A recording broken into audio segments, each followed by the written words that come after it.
আজকের পাঠের বিষয় শ্রী শ্রী মা শেখালেন শ্রী শ্রী ঠাকুরকে কিভাবে ভোগ নিবেদন করতে হয়। জননীং শারদাং দেবীং রামকৃষ্ণম জগদ্গুরুম পাদপদ্মে তয়ো শ্রিত্বা প্রণমামি মুহুর্মুহু। শীতও খুব পড়িয়াছে, শ্রী শ্রী মায়ের শরীরও প্রায় খারাপ যাইতেছে। সুতরাং দৈনিক সকাল সকাল স্নান করা মায়ের পক্ষে সম্ভব হইতেছে না। কাজেই শ্রী শ্রী ঠাকুরের পূজা অধিকাংশ দিন তিনি আর নিজে করিতে পারিতেছেন না। মা আমাকে বলিতেছেন, আজ তুমি ঠাকুরের পূজাটি করো। কয়েকদিন যাবৎ শ্রী শ্রী মায়ের কাছ হইতে পূজা শিখিবার খুবই ইচ্ছা হইতেছিল, মুখে কিছু বলিতে পারি নাই। আমি বলিলাম, মা, আমি তো পূজার কিছুই জানি না, পূজার মন্ত্রও জানি না। সাধারণভাবে সাধা সিধে পদ্ধতিতে মা সব শিখাইয়া দিলেন ও একটি মন্ত্র বলিয়া দিয়া বলিতেছেন, এটিতে নৈবেদ্য নিবেদন করে দিও। ফুল চন্দন কিভাবে হাতে লইতে হইবে তাহাও দেখাইয়া দিলেন।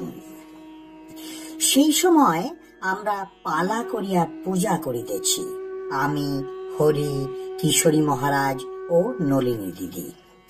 রাত্রির শীতল ও এক প্রদীপ দেখাইয়া আরতি, বসিয়া বসিয়া ধূপদান, সকালে ঠাকুরের গা তোলা, ছোট রুমাল ভিজাইয়া ঠাকুরের মুখ মোছা, এইসব মা যেমন দেখাইয়া দিয়াছেন সেইভাবেই আমরা করিতেছি। দুপুরে রান্না হইলে শ্রী শ্রী ঠাকুরকে অন্নভোগ শ্রী শ্রী মা নিজেই রান্নাঘরে গিয়া দিতেছেন, আবার মাঝে মাঝে নলিনীদিকে দিয়াও অন্নভোগ নিবেদন করান। আমার ও হরির ব্রাহ্মণ শরীর নয় বলিয়া আমরা অন্নভোগ দিই না। প্রথম দিন নলিনীদি ঠাকুরকে অন্নভোগ নিবেদন করিতে সাহস পান নাই।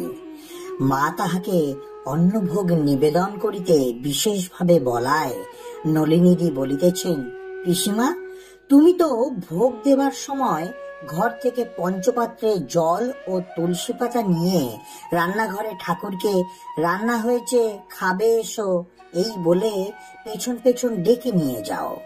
তা আমি ঠাকুরকে কি বলে ওরকম করব? আমি পারবো না। তুমি নেহাত না পারো, কিশোরীদাকে ডাকো।